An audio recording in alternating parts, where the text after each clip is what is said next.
What we try to do when people come in and ask for assistance is we have to have compassion for these folks because they've gone through the worst thing that could possibly happen to them at that time. So we don't think one crime is worse than another. You know what I mean? For that person who's suffering whatever has happened to them, whether it's a homicide, a sexual assault, a kidnapping, carjacking, for them it's the worst thing that could have happened at that time. So our enabling legislation and what we're going to look at to see if somebody qualifies for benefits or not and what kind of crimes we can and cannot cover would be Chapter 56 of the Texas Code of Criminal Procedure. So you're going to see us constantly referring to that when we do our presentations. Our goal is to reimburse the victims for out-of-pocket expenses that are not covered by other sources. We're not going to be able to replace property. So for example, with the situation at the Walmart, we heard about people whose vehicles were damaged and such. We cannot cover that because those vehicles, it is assumed that those people have car insurance and that would be what's responsible for covering any kind of damage to the vehicle. Our concern is for the physical being of that individual who's the victim of the crime. So our funding does not come from your taxes. Basically, we have all these different sources that fund our program. Like for example, if you get a traffic ticket, part of that comes to this program. Or the judges have at their discretion, for example, to make these offenders open an account and reimburse the program. And we'll get into that in a little bit. These are just some of the collateral sources that the victims are asked to report, or their loved ones if the person has died. So we're going to look at Medicaid, health insurance, Medicare, workman's comp, auto insurance, homeowners insurance, burial insurance, renter's insurance. They need to report any type of insurance that they might have because it may be responsible for covering their expenses first. But they're not going to be declined benefits because they have these collateral sources that can assist them. What we can then do for them is we can cover their co-pays and their deductibles, and what that does is it stretches their funding a little further than it would have gone otherwise. But if the victims or their families deliberately decline to share that they have certain benefits, they're going to find themselves in a lot of trouble and they're going to end up not getting any benefits at all, and that has occurred. So a person in Texas who is a victim of a crime is anyone who has suffered physical, mental harm, or death as a result of a criminal act. So that's what we're looking at, criminal. We're not looking at civil. We're not looking at two neighbors who can't stand each other and somebody's constantly saying bad words to you. Yes, it hurts your feelings, but it's not criminal. You know what I mean? So we're talking about physical assaults. We're talking about drunk driving crashes, shootings, stabbings, things like that. In Texas, peace officers, firefighters, individuals whose employment it is to protect the public are now recognized as victims of crime. The claimants are going to be the immediate loved ones of the victim. So that's the mother, father, sister, brother, husband, wife, and children of the victim. Again, mother, father, sister, brother, husband, wife, and children of the victim. This is not going to include grandma, grandpa, the aunts, uncles, because they're not the immediate loved ones, unless those individuals are the ones that are paying the expenses for that victim. So for example, let's say we have a murder, and grandma's the one who paid for that funeral, right?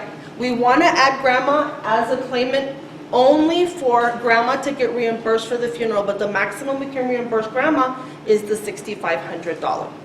If you are the legal guardian of this child or something happened to them, you're paying medical bills, again, same thing.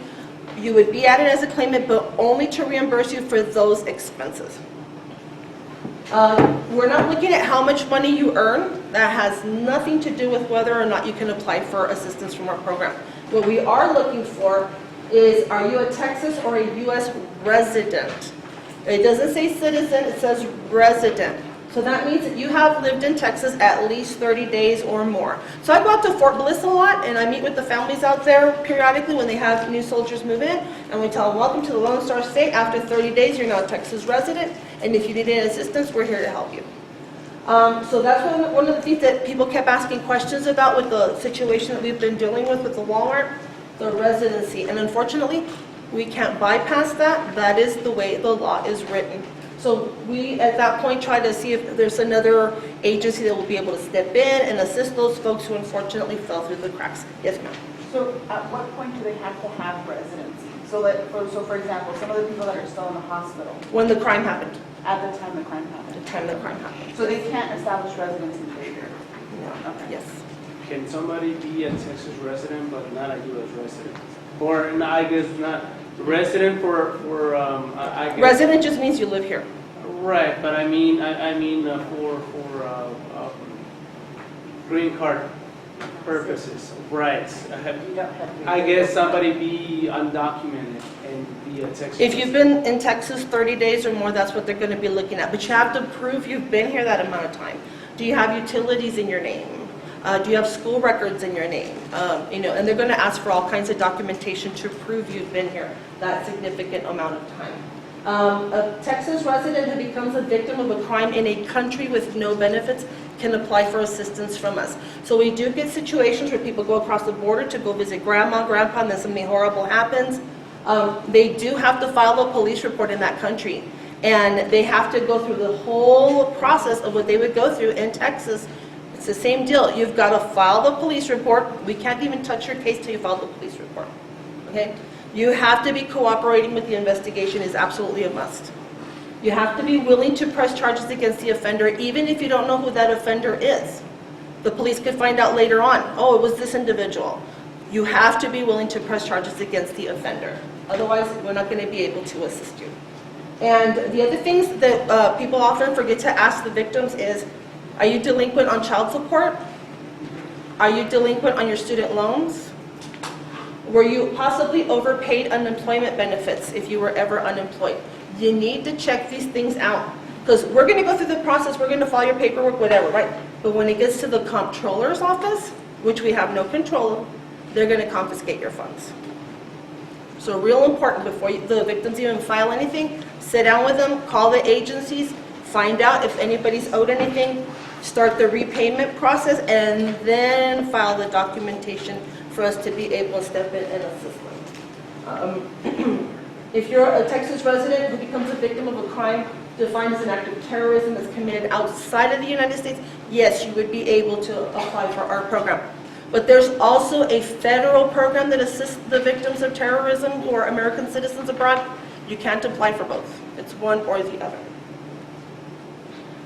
If you don't have a social security number and you come to my office, I pretty much am looking at possibly somebody that's here undocumented. That's okay. So what we're going to do is have the advocates work with them. They can either have they can go to the comptroller's office and ask for an emergency tax ID number, or there's, if the doctors are willing to do it, the hospital's willing to do it, then we can just work directly with them if they're willing to work that way, and that way the person's legal status, if they're terrified that they're going to get deported. We're not going to report them. You know what I mean? That if they at some point find themselves entangled with the law, that's got nothing to do with us. That's a federal deal. We're just dealing with the state and the eligibility for this program. But again, they have to file that police report. They have to be willing to cooperate with law enforcement, and that means that when the detectives call you, you got to come in, answer questions however many times they call you in. You got to show up to court, got to testify against the offender. You know, so they're going to have to go through the same deal as anyone else would. Criminally injurious conduct, of course, is anything that was attempted to occur, poses substantial threat of personal injury, and would be punishable by a fine or imprisonment. So we would still be able to assist the victims. So let's say it's 4 o'clock in the morning, you're asleep in your bed, and you wake up because somebody's on top of you and they got a gun or a knife to your throat, right?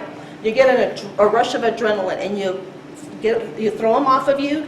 You're able to escape from them. You call the police. We've got to make sure that that police report that's been filed says that you were in mortal fear for your life, you thought you were going to be murdered or sexually assaulted or whatever your thoughts were at that time. Because more than likely the report we're going to get is the one that's going to say it was burglary of habitation. We can't cover burglary of habitation. It's got to show the criminal element in order for us to be able to assist the victims. So this is not a limit of the crimes that we cover. These are just examples. So for example, of course we cover the homicides, the assaults, the family violence. It's not just child sexual assaults, it's all sexual assaults. Anything involving intentional injury with an automobile, boat, or plane. So the automobiles, usually where you see the vehicle become a weapon, that protest they were having, the white supremacist guy that went into the crowd and drove over those people, vehicle became a weapon. Family violence cases, domestic violence, one of the parties is wanting to take off, cool off, get some fresh air, and the other person gets behind the wheel, runs over the individual, vehicle became a weapon. Boats, we run into that situation around the holiday weekends. People go up to Caballo Lake, Elephant Butte, because we don't have any water here, right? If you're operating that boat under the influence of drugs or alcohol, it's the same thing as if you were driving an automobile drunk or with impaired judgment. However, Caballo Lake and Elephant Butte are in New Mexico. You're from Texas. So what we're going to need you to do then is file your police report in New Mexico, and you're going to have to apply for services from the New Mexico Crime Victims Reparation Commission. And they would be the ones that would have to cover you because the crime happened in New Mexico. So pretty much every state in the United States has a program. They're just different in how you apply for them. They're different in what kind of crimes they cover and how much money is available for you. And whether or not they're going to cover you if you're a victim outside of the United States. Let's see, a failure to stop and render aid, we get a lot of those, especially around the first and last day of school because the kids aren't paying attention. Again, if you were intoxicated, of course that's going to be the kind of crime that the victims can apply for assistance with. If a person was engaged in illegal activity, we have the ability to be able to deny or reduce their benefits. So you're going to see those reductions at like 75%, 50%, 25%. It's all going to depend on what is written on that police report. So I cannot tell you every time we have a sexual assault, A, B, C, and D is going to happen, right? Every single sexual assault is going to be completely different from another one. Every family violence case is going to be completely different from another one. So it's just going to depend on the individual circumstances of that particular crime that happened and what the needs are of that victim that the folks are trying to help them with. They share responsibility for the crime. Again, they can reduce or deny the benefits. Failing to cooperate with law enforcement, they're just going to flat out deny it. They're not going to help them. And there's nothing we can do about it. So people say, oh, but the DA's office is still prosecuting and he's still going to go to jail. Yes, he can still do that. But see, you didn't cooperate. You didn't want to testify in court.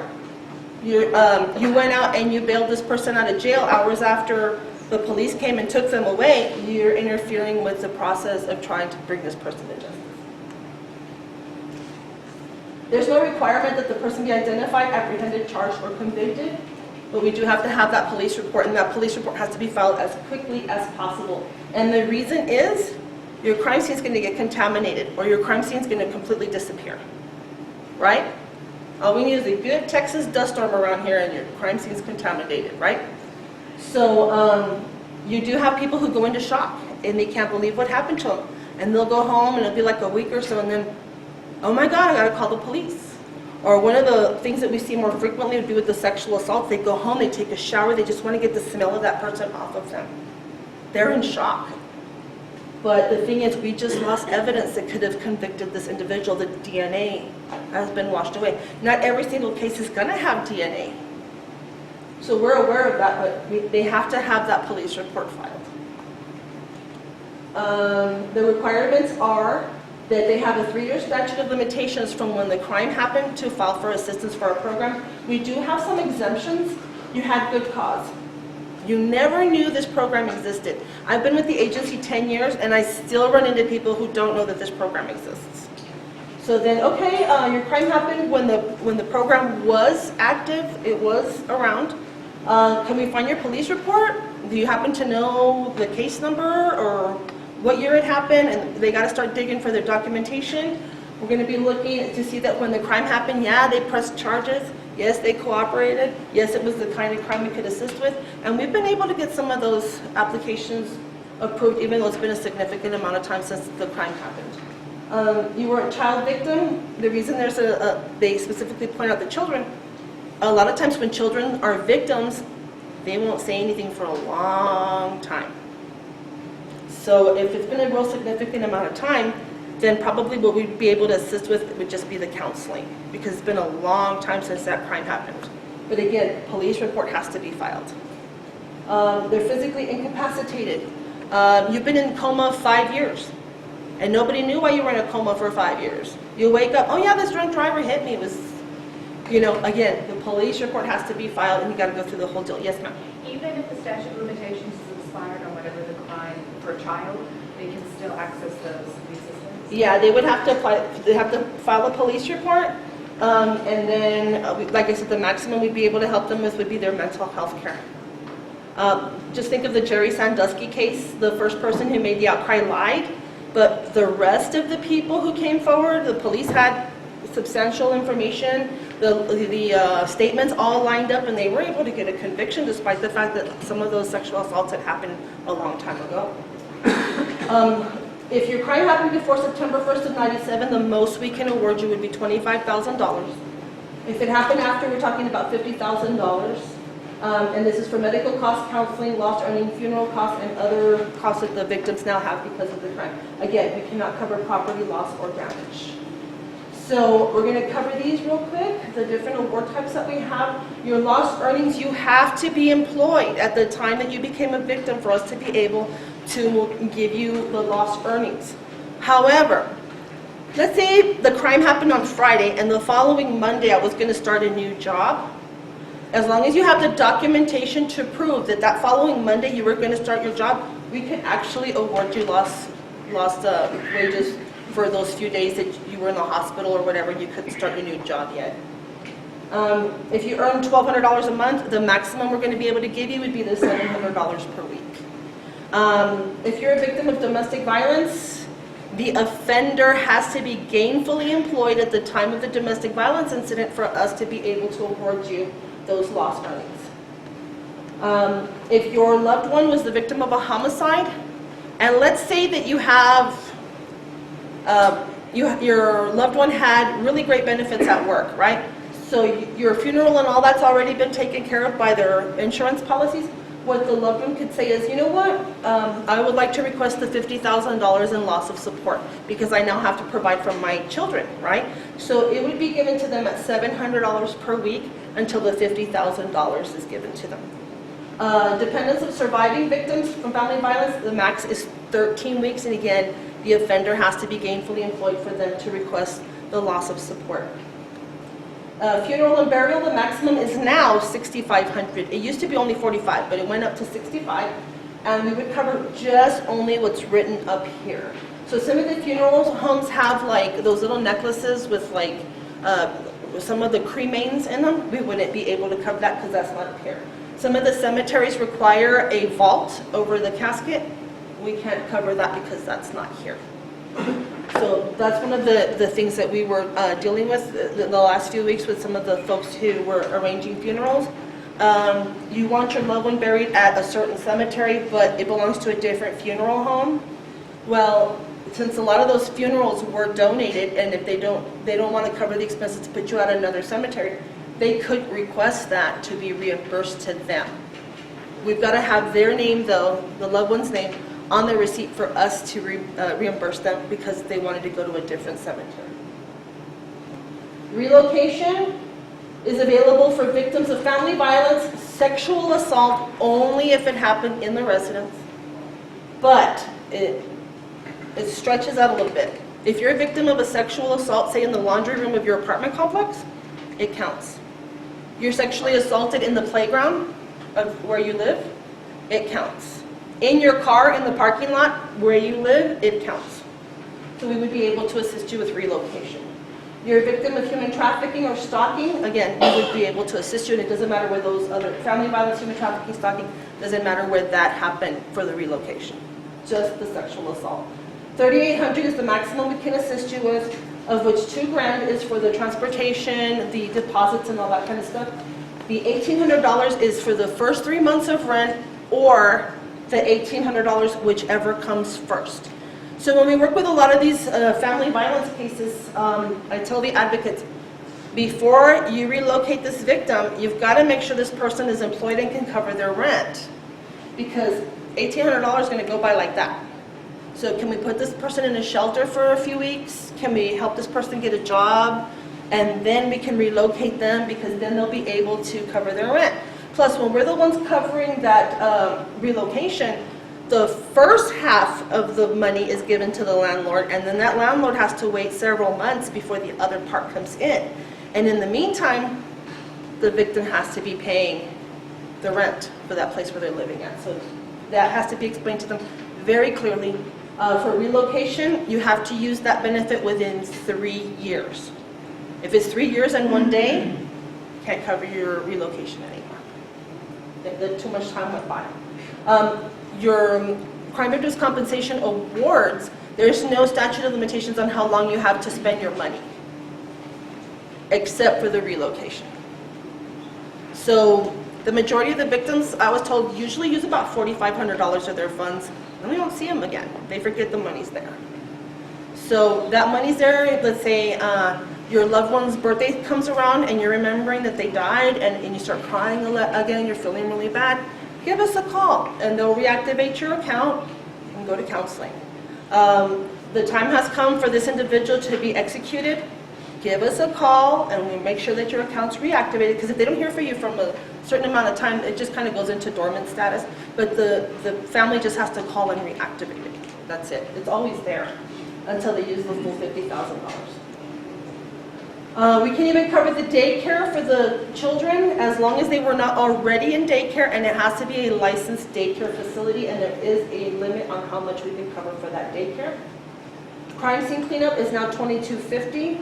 And again, with the insurance policies, the homeowner's insurance and the renter's insurance, this is something that's usually covered by those benefits. So what we would be covering for you at the $22.50 would be your deductible or your copay. Property seized as evidence. This is going to be like your clothing that the police take when you're a victim of a sexual assault, your jewelry, your watch, stuff like that. That goes into an evidence bag, and if you're pressing charges and you're cooperating, then it goes to the police department. They have their way of processing this. If you don't want to file a police report, you don't want to, you just want to you don't want to deal with this right now, it goes to DPS. They keep it for, I think, 2 years, and then it's destroyed. Travel, it has to be travel that's related to the crime, and we would be able to assist the victims. So let's say that the offender's trial needs to be transferred somewhere else because the person is saying they can't get a fair trial here, then we would be able to assist. Unless the people involved are the ones that are being called upon by the DA's office and they're coming in for that, then the DA's office is responsible for their travel and their accommodations. But if they're the victims, we would be able to assist them with their travel. This would also cover travel because you need to get medical treatment. So, for example, a lot of people forget that Texas is huge, right? And a large part of Texas is rural. So, just in my area, if something happens to you in Del City, that's 100 miles from here. They don't have a hospital. They don't even have a medical clinic out there. So they would have to travel 100 miles to come to El Paso to see a doctor. And the ambulance would have to go from Sierra Blanca all the way to Del City to go get them because that's part of Hudspeth County. If you're a victim in Sierra Blanca or Fort Hancock, there's no hospital there, so you're coming to El Paso or you're going to Alpine or maybe Midland. Van Horn has a little hospital, but I mean, if you're seriously injured, you're going to end up probably in El Paso. You need to get follow-up treatment from the doctor. You're going to have to travel that distance to go get your checkups, your x-rays, your medications, unless you can get your medications sent to you in the mail. We have an appeals process, so let's say that the victim put in the application or their loved ones did, and they got declined. Usually it's because of some sort of a clerical error or something's missing. Then they have exactly 30 days from the day they were declined to file for an appeals hearing. It's done over the phone, and about 75% of the cases are turned over in favor of the victim. But if they can't, for whatever reason, then the victim has 40 days from that appeals hearing that happened to hire a private lawyer, and then they take us to Superior Court, and the judge decides if the victim's going to get their benefits or not. So here's our contact information. We do have a much longer presentation for those of you who need to learn how to fill out these applications and such. That's an 8-hour training. So there's no way I could squeeze that into the 15-minute time slot I got. But we do give you continuing education credits for taking those classes, because we have to teach you about our address confidentiality program, the pseudonym forms that we use, And it gets pretty complicated. So we give you different scenarios so that you could kind of have an idea. If this happened, well, you could ask for this, that, and the other for the victims. Does anyone have any questions? I know I zipped through it, but I only had 15 minutes. Nobody has any questions? Okay, well, thank you very much for having us out.